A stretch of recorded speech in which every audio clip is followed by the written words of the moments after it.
Hey everyone, welcome back to another episode of the Easy Conversations podcast, a podcast about having easy conversations, where we talk about mental health, adversity, spirituality, and societal issues. I'm your host, Furkan Dandia. And in this enlightening episode of Easy Conversations, we delve into the captivating world of nurturing emotional regulation and fostering attunement in children, guided by the expertise of neuroscientist Dr. Cindy Hovington. Join us as we embark on a journey to understand the profound impact of emotional regulation on a child's development and how attunement lays the foundations for healthy emotional growth. Dr. Hovington draws upon her years of research to provide listeners with invaluable insights into the intricate dynamics of children's emotional well-being. As an acclaimed practitioner, Dr. Hovington's passion for helping children thrive shines through as she shares practical strategies for parents, caregivers, and educators. During this episode, Dr. Hovington explains the significance of emotional regulation in children's lives and its far-reaching effects on their cognitive, social, and emotional development. She delves into the challenges children often encounter in understanding and managing their emotions, offering guidance on how adults can become supportive allies in this essential journey. The conversation then shifts towards attunement, a fundamental aspect of healthy parent-child relationships. Dr. Hovington eloquently elucidates how attunement involves empathetic listening, understanding nonverbal cues, and responding in ways that validate a child's emotions. Through relatable anecdotes and evidence-based insights, she paints a vivid picture of how attunement forms the bedrock of secure attachments, enabling children to build resilience and navigate the complexities of their emotions. Listeners will also have the privilege of gaining access to practical tips and techniques that can be seamlessly integrated into everyday life. Dr. Hovington's warm and approachable demeanor makes complex psychological concepts accessible to all, as she provides step-by-step guidance on fostering emotional intelligence, active listening, and emotional expression in children. Whether you're a parent, guardian, educator, or anyone interested in a child's emotional growth, this episode offers a treasure trove of wisdom. Dr. Hovington's wealth of knowledge is a guiding light, helping us navigate the intricate realm of emotional regulation and attunement in children. Dr. Hovington is the founder and director of Curious Neuron, host of the Curious Neuron podcast, and co-founder of Wondergrade. She left academia to raise her 3 children and founded Curious Neuron to offer parents a reliable and science-backed resource that all parents can access. Curious Neuron has grown into an international community of over 160,000 parents learning from their content.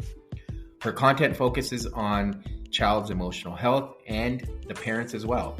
She believes they can help foster positive emotional development in children by prioritizing parents' emotional health and well-being. After becoming a mom, she thought she had everything under control until she struggled with her mental health. She knows how difficult it can be to support one's child when struggling. She wants Curious Neuron to be every parent's go-to resource for a safe, supportive, and informative community. During the summer of 2022, she also co-founded Wondergrade, an app that teaches children ages 3 to 8 emotional coping skills, which can be tried out for free. You can find Dr. Hovington's work online at www.curiousneuron.com. Her Instagram page is at curious_neuron, and her podcast, Curious Neuron, is available on all platforms. And if you could leave a 5-star review or a comment after the episode, I would truly appreciate it.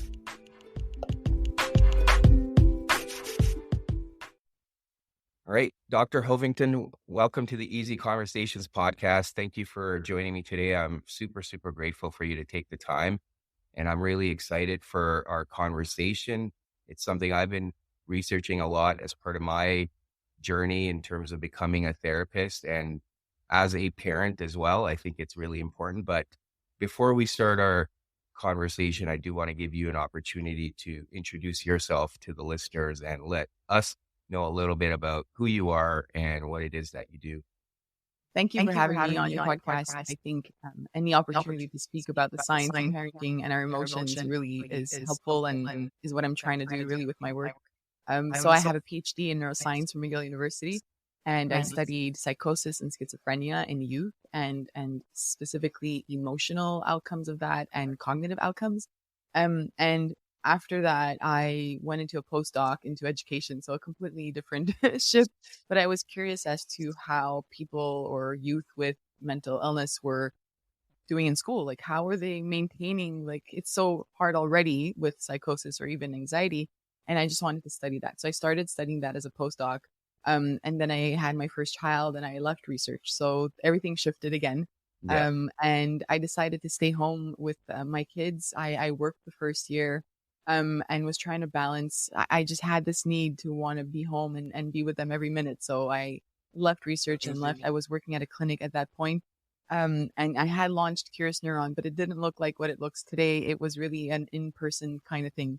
After my second child and a burnout during that pregnancy, I said, okay, well, that makes sense. I think I need to take a break. And I started the blog, and I just wanted to blog about the science of parenting. I felt that as a parent, everybody was telling me what to do, but nobody was telling me why. Why do I need to do that? Or why do you recommend I do this? So I just wanted to give the why behind everything and share the science around it. So that's what grew into a really big community now of 133,000 on Instagram, and a podcast that's doing well. I'm supported by a grant at the Neuro here in Montreal, so I'm happy with what it's become, and I'm focusing on the emotions and the mental health aspect of parenting and what that looks like for your child and what that looks like for you as a parent. Yeah, yeah. Well, thank you for sharing all that. It's really important work, as you mentioned, and much needed. And I think there's not a huge understanding around the emotions for children, right? And even though we're learning more, there's more research coming, we still don't fully understand. And that's the one thing I'm recognizing too, that those early years are so crucial for the development of the brain that we often forget. And one of the things I've recognized also is how attachment impacts children too at such an early age, and how that can impact them as adults. And if not properly handled, there's other consequences that children often encounter. So, what are some things, based on the work and research you've done, that you tend to help parents focus on when they're parenting? So, with regards to my research, I didn't look at attachment. I was looking more at emotional Yeah. and emotional regulations. However, I summarize research for parents right now, and I can talk about the little bit that I've seen. And what's Yeah. interesting is how our own attachment will come into play when we are starting to parent our child. Learning how to discipline and learning how to communicate our emotions with them, learning how to be attuned to them. So that's the kind of research that I've been looking at recently with for the work that I do. And honestly, what's interesting is how, like, sometimes I'll talk about spanking or harsh punishment online, and I know that that stirs a lot of people and starts a lot of conversations. But we are seeing that obviously impacts the attachment with the child, and also mental health or illness. In the postpartum phase, both moms and dads can have postpartum depression, postpartum anxiety, and that does have an impact on the attachment style that you build with your child. So I think if there are parents that are listening, what's important to take note of is really understanding what your attachment style was. What was the relationship that you had with your own parents? And if you did have a parent, including myself, I don't think it's intentional. Like, I think even with my mom, I think she struggled a lot with mental health. And my father left when I was young and he wasn't involved at all. So it was hard for her to take over all of that. And I get it now as an adult, but as a child, it's like, why don't you see me? Hello, Mhm. I'm here. And I was busy kind of parenting her in a sense and trying to be there emotionally for her, which changed or impacted our attachment style, which affected me now as an adult as well. I've had to deal with that. And it doesn't matter that we have a degree in something, it's that will be who we are, right? Like, I naively became a parent and I was like, I got this. That was so wrong. And my kids by the time my firstborn was almost 2, I had a second child in the house. And then by the time, basically in under 4 years, I had 3 kids in the house, and Mm, 2 were in diapers and they were very small. So I think that's for me when everything kind of like surfaced and it was like, wow, I'm a mess and I don't know how to handle them, because part of that was my attachment style. Part of that was how I've dealt, or never dealt actually, with learning how to regulate emotions. I knew the science of it, but I had never applied these tools before. right. And as an adult with no kids, it didn't matter. I was fine. Everything was functioning well. But as an adult that had to co-regulate and help children with their own emotions, I was a Yeah. mess. So I had to learn how to kind of work through that. And that includes the attachment style and understanding more about who you are, because it will impact how you're parenting your child. Yeah, absolutely. And the one thing you touched on there was attunement, and that's the Yeah. word that keeps coming up based on everything I've seen.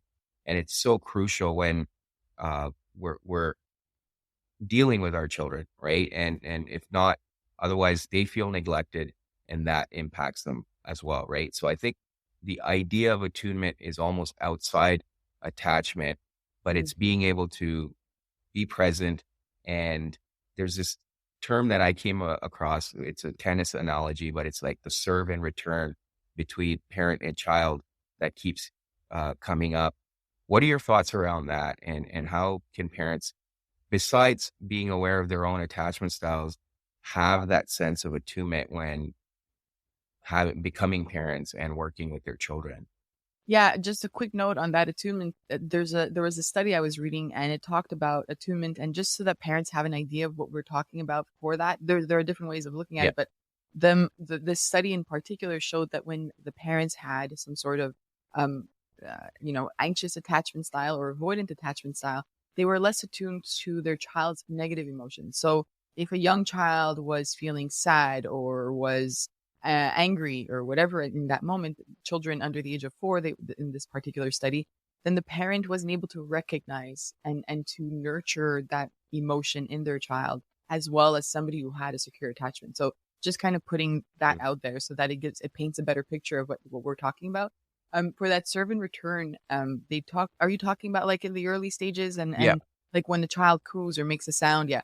So I think if you search serve and return Harvard, there's this really beautiful website laid out with like videos and I think some PDFs where it can help a parent understand the importance of when your child is making little sounds. This newborn in your home is already communicating with you, is already trying to build that attachment with you. And when they do make those sounds and we return them and we have eye contact and we say, hi, how are you? And we come and we touch them and we grab them and hold them, that is communication. And that, sometimes parent will ask me, they'll say like, how do I start developing social emotional skills? Like my child about 4 or 5. I'm like, well, that was as of birth. So it starts in those little moments of that child trying to communicate with you in the way that they can. And also seeing like, are you there for me? Are you coming back? Are you responding to me? Mhm. And Tina Payne Bryson and Dan Siegel have a book called The Power of Showing Up. So if somebody wants to really understand the science in a really simple way, they describe the secure attachment. So they say it's called the 4 S's. If you want to build a secure attachment with your child, you need them to feel seen, soothed, and safe.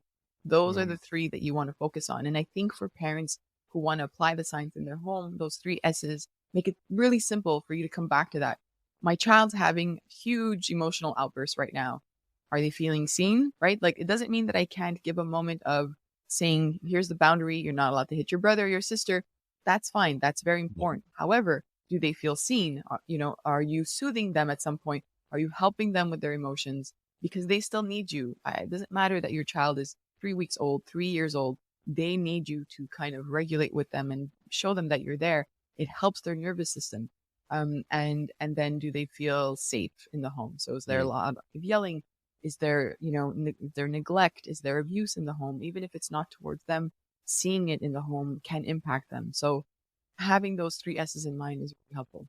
Yeah, yeah, for sure. And I think the whole idea of serve and return doesn't really go away. I think even as the children grow older, you want to be able to be present and, to your point, maintain those 3 S's. Mm. Um, so the other piece there is when some of that stuff doesn't happen early on, there's consequences, right? And one of the things I've seen is a lot of children struggle with ADHD, which is one of the primary consequences of not having those secure attachments or attunement early on in life. How can parents then manage those situations? Because based on some of the stuff I've come across, it's still, you could still build those attachment styles and be able to attune to the child, even if they're experiencing ADHD. It's not too late, is what I'm trying to get at. Is that something you've come across or you can speak to? So I actually haven't seen the studies that link attachment with ADHD. I've seen attachment studies with behavioral issues, many Hmm. behavioral issues. So I'm wondering if it's that aspect, but I haven't seen specifically ADHD. However, it's not too late if a parent is seeing even behavioral issues or something, Yeah. some sort of outcome that they're now listening to this and saying, "Is it possible?" There's always a way. Even a child who's experienced an adverse childhood, is adverse in child experience, an ACE in their Yeah. childhood, or had some sort of trauma. Dr. Bruce Perry talks about this in his books. It's really, you can kind of not reshape the brain, but kind of re-nurture it, right? In a way that Mhm. will help that child. So yes, there are consequences, but creating some sort of connection with an adult. So if sometimes I get emails, really heavy emails from parents, from moms who are in an abusive environment and they're afraid of what's happening about about their child, or they ask me like, what can I do to help them in that Mhm. moment? And I tell them that it's okay, and almost encourage, if there's a grandparent or an aunt or an uncle or somebody in the family that they trust, or even if they're going to daycare and they build a really strong relationship with that caregiver, to find somebody that they can feel connection to, that they can feel safe, seen, and soothed. Because you will kind of not save the brain, but nurture it in a way that will be important and helpful and protective for them in their future. Mm. Yeah, and I think to build on that, what I've seen is the brain is still fairly plastic at that Hmm. age too, right? Until I think the age of 25, you still have the ability to your point, help reshape things through that effort. And what are some of the behavioral issues that you were referring to that could come up and parents can be aware of when they're seeing that come up? Yeah, so I think before we talk about the behavior, we have to understand what emotion regulation skills are, because then we'll understand where the behavior comes Yeah. from. So, regulating your emotions, let's say somebody, as an adult, somebody says something to you or really upsets you, or something happens with your kids, you could either, you could kind of cope with that emotion and have a strategy that you use to not like lose it every single time, or you could, lose it every single time and not control it. So, what's happening is that in the brain, we have the amygdala that's communicating with the prefrontal cortex behind our forehead. And that part behind our forehead is the thinking part. So it's telling your brain what to do with these emotions. In kids, it's not developed yet. So very often they will have big outbursts. We call them tantrums. And I joke about tantrums because I say, if we're going to use that term for kids, we need to use it for adults, because we have them too. It's Yeah. emotional outbursts. And that outburst or behavior that we're seeing is that externalization of an emotion. Every emotion will always have an internal aspect to it, whether it's what we're thinking, our heart rate increasing, our breathing rate increasing, and something will happen internally. We'll feel an emotion, but then it comes out externally as a behavior, Mm. even as an adult.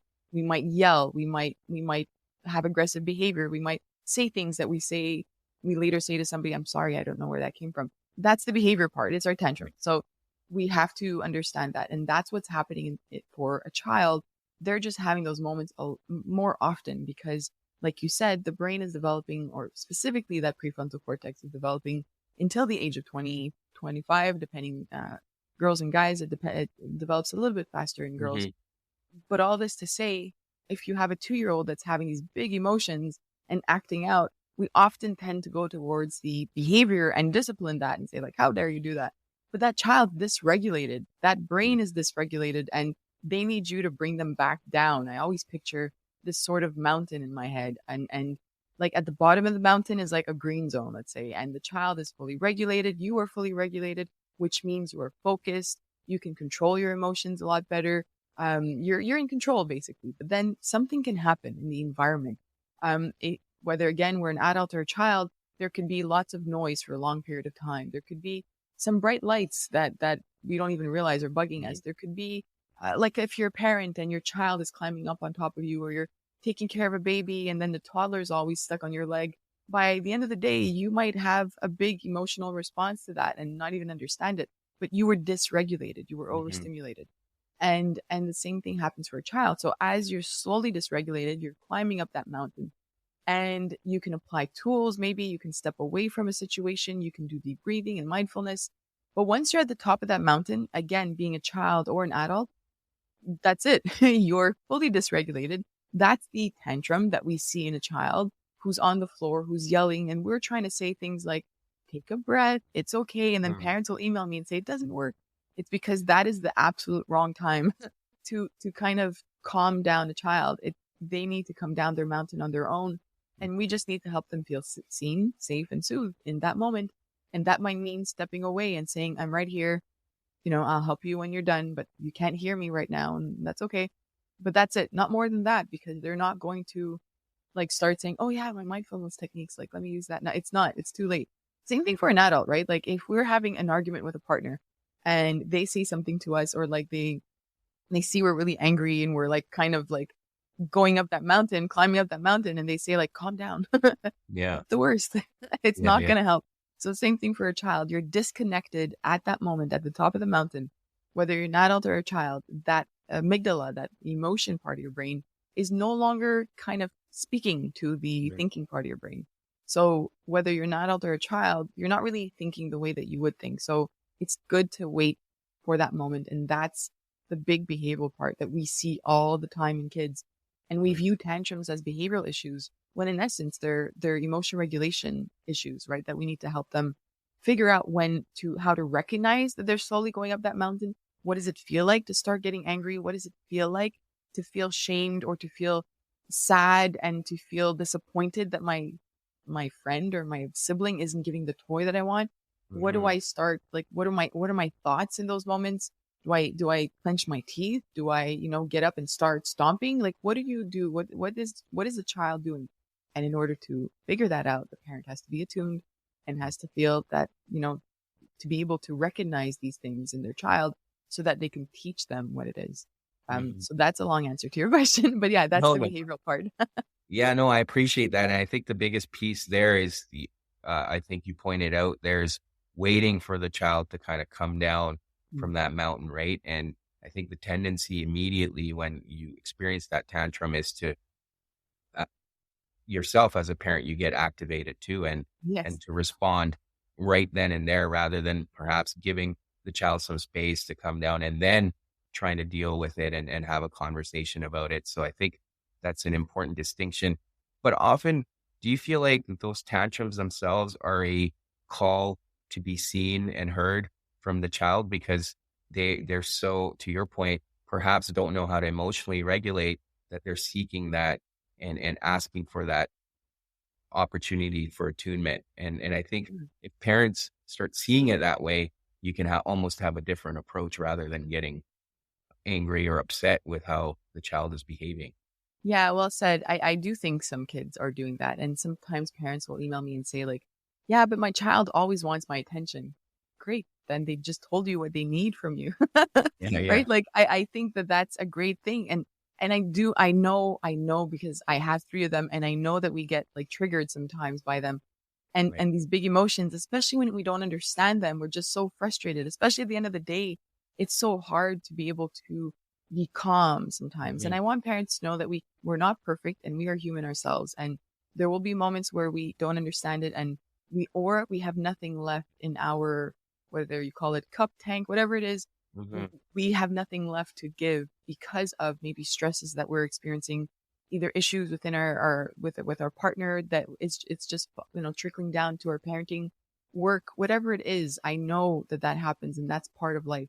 But what I do want a parent to think of is to view these tantrums very differently. Like you said, I think when we change our lenses and we see each tantrum as some form of communication, sometimes it's, I don't know how to deal with these big emotions. Sometimes it's, I'm confused. Sometimes it's, I need you. And when a parent is seeing this, first of all, they're very common. and Right. the behavior, like the externalization or the behaviors that we see. There's a huge range of them. I'm writing this article for a blog online right now about tantrums and like banging their head. It's part of it. 47% in this study that I'm reading of parents said like their child at some point was banging their head. So it's, and this was like 2, 3, 4 year olds. So it's part of it. We might not, we see it as aggression, and we see like a child lashing out, hitting, spitting, throwing toys, scratching us, biting us. We see those as really bad behaviors that need to be disciplined. There needs to be a boundary, but I don't see it the same. A boundary is reminding them we don't do that. Mhm. Discipline is teaching. It's not like putting a child in a corner or giving them harsh consequences, spanking. It's not teaching the child, and it's not helping the child understand their own brain and how they're functioning. So every single tantrum, even if it's a child, like you said, that's like trying to get your attention, there's a reason behind it. Have you been Mhm. really busy lately? Like I want parents to kind of zoom out from the situation. We tend to zoom into that child and say, that child's biting, they have a problem. How do I change them? Mhm. But I really encourage parents to step back a little bit and say, what is my child trying to tell me? And then step back a little bit more to bring yourself in that situation and say, how have I been responding to my child? How have I been connecting with them or responding to their emotions? Am I responding to their emotional outbursts with my own emotional outbursts, or am I modeling how to stay calm and regulate yourself and take deep breaths and repairing after we have these moments and having that discussion after, because that's where the learning happens. And when Yeah. you zoom out even more, and the reason why I'm zooming out more is because there's something called the tripartite model of parental socialization.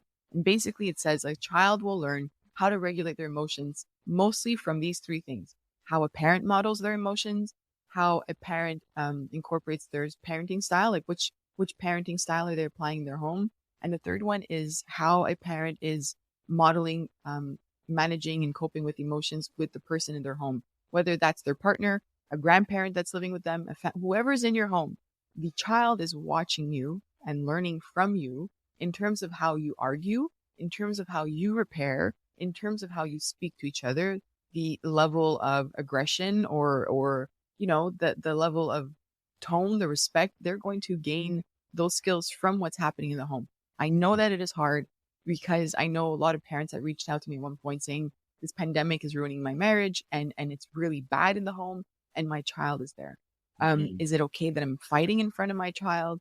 And what's hard, especially if things aren't going well, is that you want that child to see it. Fighting and arguing is okay. Arguing is okay. Fighting might be a bit more intense. I don't know, Yeah. but it's the repair part after. And I think you brought that up before.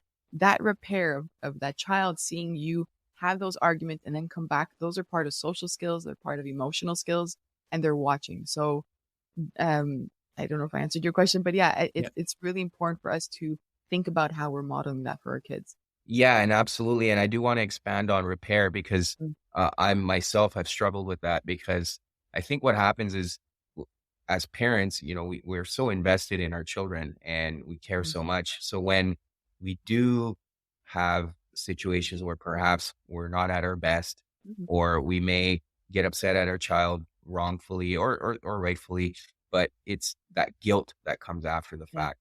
And I think as you've mentioned there, what I've been able to at least work around that guilt is to be able to repair.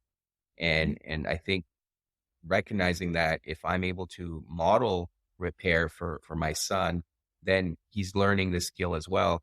But it's also recognizing that I'm demonstrating to him that I'm going to make mistakes. We all make Yeah. mistakes, but it's coming back and having that repair that is so crucial. And I think there's an aspect of attunement there too, when you're able to repair and take ownership. And I just want, perhaps if you can build on it too, but parents to recognize that there's nothing wrong with making mistakes. It's how you show up and repair that's important for the child to not only, as you said, see modeled for them, but also learn this skill as they grow up and go out into the world Yeah. because they'll need these skills as well. These skills are so important. They're important for them in school. So how they're building relationships and friendships with their teachers, their Mhm. friends, as they start work, how they're going to communicate emotions and repair with colleagues, with bosses, with relationships later on as Mhm. they're older. So the skills that you just spoke about are skills that are going to serve them for a lifetime, because they need to know that it's not a weakness to have big emotions. It's not weak to have strong emotions. It's human, right? And the reason why Mhm. I'm saying it this way is because I gave a talk at a local elementary school once here in Montreal, and there was I was telling parents that we need to model emotions and that it's okay to repair and to say sorry and to say, sometimes I scream or I lash out, and I'm sorry, I'm working on that. So I was talking about that, and a father raised his hand and said, I don't particularly agree with you. I'm supposed to be the authoritative figure in this child's life. Mhm. Why would I highlight a weakness? Why would I do that in front of my child? And that was his response to saying like sorry, and saying like sometimes I yell or I get angry very Right. easily. And I said, no, that doesn't make you weak. You being angry doesn't make you weak. You being sad doesn't make you weak. It makes you human. And your child needs to see you human. Yes, we are superheroes in their mind, but if we can show them that like we apologize because we have moments where we Yeah. lose control, when they lose control, they'll feel normal. They'll still feel that it's part of who we are and that they are not weak for having those moments. So I think we need to have that discussion a lot more in our society, because there are moms and dads that just feel that you can't apologize. And when it comes to emotions, we apologize so I Yeah. mean, I have so many big emotions, like again, having 3 small kids in the house.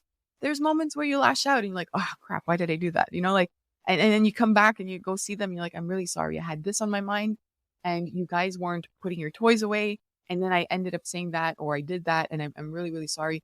Let's put your toys away together. And boom, now you're creating that attachment. You're showing them that it's okay to have emotions, and you're saying, I'm sorry. And you know what? There's an example with my 3-year-old the other day. He walked away from his 5-year-old brother who wasn't sharing a toy, but his 5-year-old brother was being very communicative. He was saying, I just want it for 2 more minutes, but the 3-year-old doesn't understand that yet. Yeah. So he said like, fine. And he threw the toy he had and he marched up in his room. And to me, that was a good way of handling it. He walked away. I'm happy with that.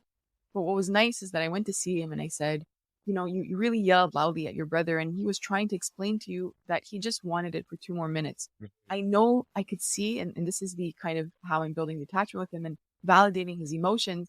I see that you were really angry because you must have wanted to play with that toy right away. I know you love, I don't know what it was, Buzz from Toy Story, whatever it was. I know you love Buzz and you wanted it right away, but your brother just wanted it for 2 more minutes.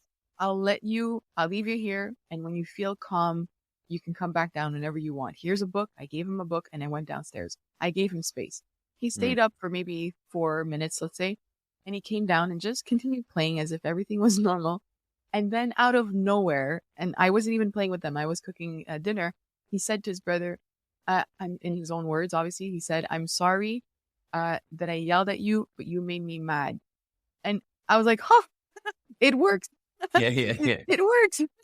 That was so amazing. I came downstairs, I blogged about it, but it was so nice to see that. So he's 3.5, he's going to be 4 at the end of the summer, but it's possible. I want Yeah. parents to know that it's possible. If you do this consistently in your home and they see that with your partner, they see you doing that with them, with their siblings, they will learn those skills. Right. Yeah, absolutely. And I think there's an aspect of uh, we tend to protect our children. And I think there's Mhm. sometimes you can take it too far Yeah. because you also want your child to learn from these experiences and build resilience.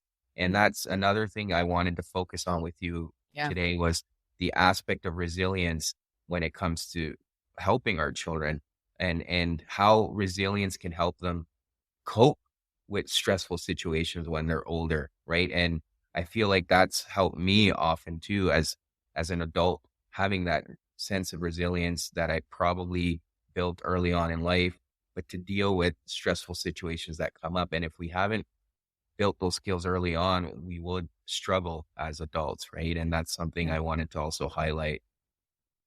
Yeah, I like that you're bringing that up, because I think we have a bit of a misunderstanding around that and what a child needs to go through. So we keep saying, this is the term I hear the most, like I want my child to be resilient, but then we're kind of cocooning as much as we can, Yeah. and we're saying like, don't experience life. Mm. And it's hard. But then there's the other extreme as well. I met a parent, it was a dad actually, and he said to me, my daughter, she needs to be bullied a little bit because like she's just not going to learn what life is.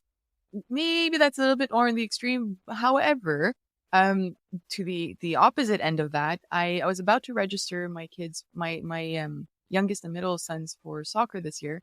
And I found out, I don't know if it's the same in Montreal, but for me in Laval, they took away games. And I need to bring this up. They took Yeah. away games from kids because they don't want them to lose and get upset. Yeah. What? So when I heard, I didn't register. I was Yeah. mad. What are we doing as a society? Because my 3, 4, 5-year-old, whatever, young kids, they need to experience losing, because then it's my job as a parent. That's the resilience, right? Like to say, like, it's not fun losing, but Mhm. here's, like, let's go practice that kick that you missed a couple times, or let's go practice at home. Tomorrow, we can go to the park and I don't know, you can be the goalie if you're whatever it is. That's part of emotion regulation skills. There are adaptive strategies like reassessing, reappraising the situation, problem solving through a situation, or acceptance. Those 3 emotion regulation strategies are adaptive, meaning that they're healthy and they help us cope with everyday situations, which builds our resilience. The opposite of that is our maladaptive strategies, Mhm. and that includes like avoidance or suppression or rumination. And if we don't give children opportunities to play around with those 2 strategies, right? Because I do see sometimes in some of my kids, like they'll kind of suppress emotions. And I always tell them about like the importance of like talking to me about it, or talking to Yeah. somebody, or drawing it, getting it out of your system, and just not avoiding it or suppressing their emotions. And rumination is another important one. There's so much research around rumination, and if we're seeing it very young, that there's a higher chance of anxiety later on. We don't want our kids to lose and then not have emotions around it. We want them to have emotions, and we want to have that opportunity to speak to them. So whether it's losing a soccer game, whatever game it is, or going to the park and trying to make friends with a kid they see and that kid's ignoring them, whatever it is, I'm using really small examples, Yeah. but those are opportunities that are child appropriate, and that child will come to you and say, like, I'm so sad. I saw that kid playing in the sandbox and I was like, hey, you want to be my friend? And they were like ignoring me. And you say, oh, that hurts, eh? Like that wasn't fun. I could see that you're really upset about it. What can we have done differently? Can we have just sat beside them and smiled? Or on the walk home, as they're talking to you about this, just like letting them express their emotions, or even like a loss of a pet. Parents will often ask me this, where they say, like, I mean, I spoke to them about it, but then I never brought it up again because I don't want to like stir those emotions. And I see it differently. I don't know if you do, but I see it in a way where you want to bring it up because you want to find out where they're thinking. And that's where a bit of that, like working on emotions and learning how to cope with emotions or work through sadness, that's how you'll teach them these skills. And that's where Right. the resilience comes from. Absolutely, and I agree with you. I think you almost want to have those conversations because the other piece, obviously, children don't have the language. I mean, most adults don't either to have the Yes. language to speak to their emotions. But by having those conversations, you're teaching them those skills as well, where you're able to perhaps help them label the emotions. Mm. And I think that's crucial because I see my son sometimes struggling, and he just shuts down. He's quiet, and for me, it's important to help him work through it, not push too hard, Yeah. give him his space. But then when he's ready to talk about it, it's being able to help him come up with the language and label the emotions that he's experiencing. Otherwise, it's very similar to adults where you kind of use the common terms. I'm angry, I'm sad, but there's deeper So many. emotions there, right? That we want to be able to understand and help our children also be able to speak to. And I think that's crucial. Yeah. Yeah, that vocabulary is such an important piece, right? Like I felt shamed at school. I felt embarrassed. I felt even with young kids, with my kids, by the time they were about 2 years old, I was introducing I'm disappointed or frustrated in the Mhm. vocabulary, because you're not always angry or sad. You can be a little bit of a mix, like and that's okay too. Yeah. But the vocabulary is part of it. There's Mark Brackett has a book called Permission to Feel. And that gives you were talking about like how many emotions he paints like a picture of 64 emotions. So, I encourage parents to kind of look at that, or even if you're not a parent, to just kind of spread that vocabulary open a little bit more, in terms of like what you're feeling, because then you'll realize like internally or behaviorally or, externally, you might not react the same way to feeling, I don't know, sad versus embarrassed, right? Like it's very different. And we want kids to have those words to use. But also with very young kids, we forget that excitement is part of an emotion. And Yeah. we usually Yeah. see like, oh, my kid's so like super hyperactive and they have so much energy, but it's excitement. And that also needs to be regulated. We have to remember that, especially with young kids. Sometimes we'll look at it again as a behavioral thing, like they're jumping on the walls, they're running around, they're not sitting down. Sit down and focus. But they're so young, and that's Yeah. their energy right now. And Mark Brackett paint his sort of visual of emotions.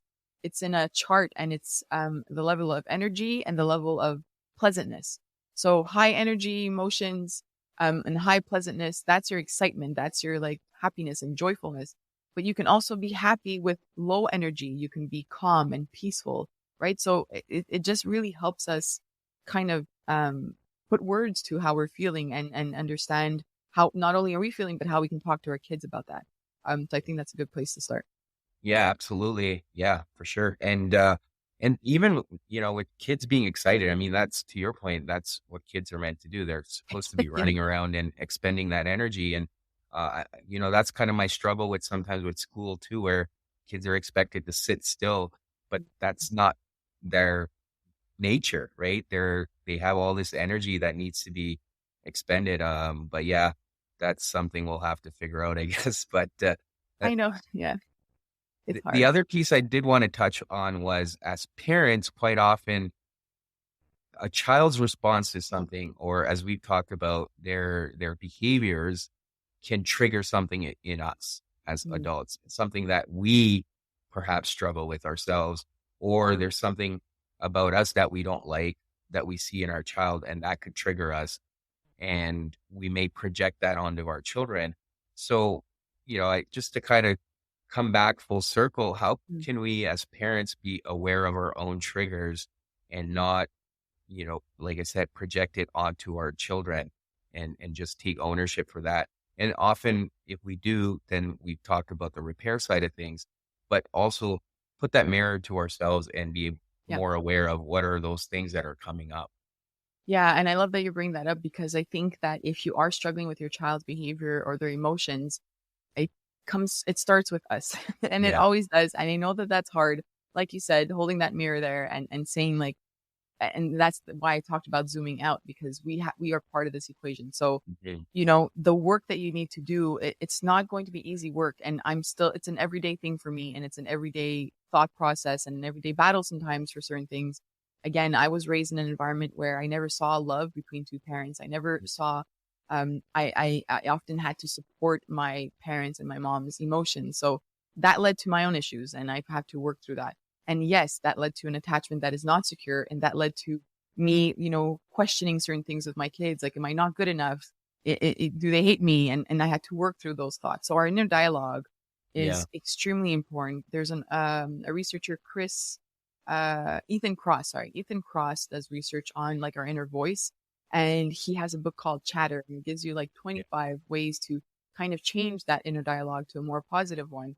And one of them is just changing instead of saying I, or you say, you say your name, I think.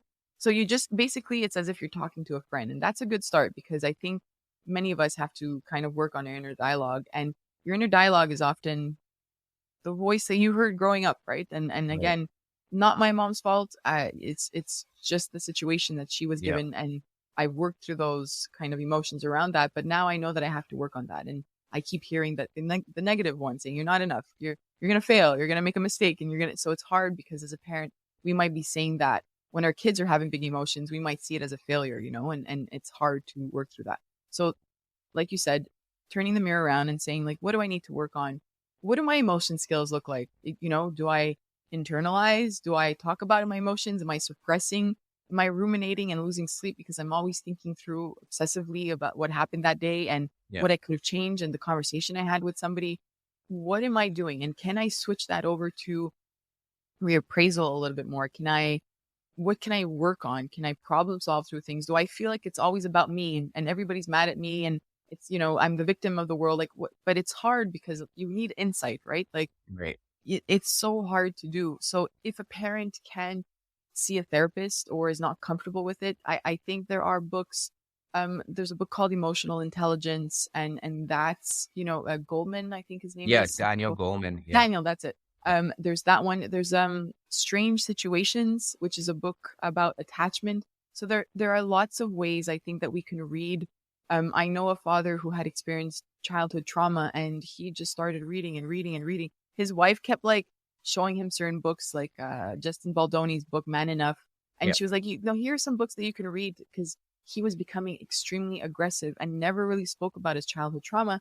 And then by reading, he's like, oh yeah, that's me. Oh, I do that. Okay, like you have to have an open heart and an open mind to wanting to change. And the more we can work on ourselves, the more we'll change the situation with our kids. We'll change our relationship with them. It'll be a stronger relationship with them. It will be more attached. The healthier it'll be, the better it'll be for their mental health, their emotional health. There's a lot that can change there, but we have to be ready for the work, and sometimes we're not. Yeah. And we have to be open to it. And, journaling sometimes, like even for myself, I've spoken about this. I just wrote like one sentence a day about like what I was grateful for. And I started that in January. And I was like, I'm a positive-ish kind of person. Like this is ridiculous, but I'm going to do it. Let's just see what happens. And then by like week 2.5, I noticed that I was a little bit happier in the house and that things are getting a little bit easier. And what I was writing in my journal was, like at the beginning when I started it, I was writing things like had a great meeting with this company or whatever. Oh, had a successful day I have an app, Wondergrade. Oh, we met with this person. Oh, we had this many downloads. Everything was like business work wise. And then by the second week, you saw a shift. Because I had nothing else to write about. You don't have a meeting every day, a good meeting. You don't have a good, a successful day for work every day. And I was looking for things. And then I started saying things like, my child gave me a really big hug and said, I love you, like at bedtime. Or I gave water to my kids in the middle of the night and one just like hugged me. And I was like, oh, that's so sweet. Like, not that I didn't notice them before, but I started writing it. And because of those moments, days felt a little bit easier for some reason. So Yeah. again, there's just so many ways that we can start the work. There's self-compassion. Kristen Neff has a book about self-compassion and talks about that. And it doesn't matter if you're a mom or a dad. I think we all need to work on our self-compassion. And research shows the more you work on your self-compassion, the more compassionate you are with others around you, including your kids. So there are many different angles that we can take, but we first have to ask ourselves, where should we start the work? What do we struggle with the most? And it makes a huge difference. Yeah, no, absolutely. And thank you for sharing all that. And thank you for coming on. But before we bring it to an end, is there anything else you feel that we probably haven't covered, but is relevant for this discussion of parenting or supporting our children in their emotional regulation journey? I think we covered a lot. It was really good. I want parents to kind of picture this like green, yellow, red meter in their minds. I'm 40. I grew up in the age of like Mortal Kombat and all that kind of stuff. So I always picture that like lifeline at the top, and then like you get a couple kicks and you go from green to yellow and then yellow to red and then it's flashing and you're done. I want parents to visualize this and throughout the day, waking up is not a brand new day for your brain and its emotions and mental health. It's not. And I think we look at it that way, like tomorrow will be better. But then we wake up and we're still sad, or we're still anxious, or we're still dysregulated and we don't understand why. I want you to question, where are you? How regulated are you? And if you are often in the yellow zone, it's possible there's something from your childhood that leads to you feeling dysregulated most of the time and your system is off. That's a sign that you might need help and support to work through that. But if you're in the yellow zone, are there ways that you can bring yourself to the green zone? Is a coffee something that's important to you? Can you wake up 20 minutes earlier to have that coffee? That's your time. Can you go for a walk to start your day? Can you write one sentence in a journal or read a book, something that's important to you, exercise, whatever it is. But to regulate yourself and ask yourself this question throughout the day, lunchtime, afternoon, bedtime, how regulated am I? Because if you're going into bedtime and you're in the red zone, you will lose it. You are already dysregulated and anything will tip you off and go into that red flashing zone and you're done. Ask yourself how you're feeling and try to find ways to bring yourself back to the green zone or yellow zone as much as you can. Yeah, no, that's amazing. Thank you again. Thank you. I really appreciate you coming on here and sharing your wisdom and insight with us. For listeners that do want to get a hold of you or find some of the work you're doing, I know you've mentioned Instagram and your app, but what are some ways they can find you?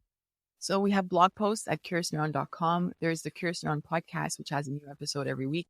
Instagram is curious_neuron. And if you do have a child who's between the ages of 3 to 8 who's struggling to regulate their emotions, the WonderGrade app helps children with that through like a really lovable little character and activities and mindfulness and meditation apps for bedtime. And that's available on Apple and Android as well. And you can follow WonderGrade at WonderGrade on Instagram or wondergrade.com. Perfect. Yeah, I'll put all of that in the show notes. But yeah, thank you again. It was Thank you so a much. pleasure having you on. It was a pleasure. Thank you. Thank you for checking this episode out with Dr. Hovington. As always, please leave a review or a comments in the comment section. I always love hearing from you. Or subscribe to the podcast if you haven't done so. That's the best and quickest way to support the podcast. Thank you, and until next week.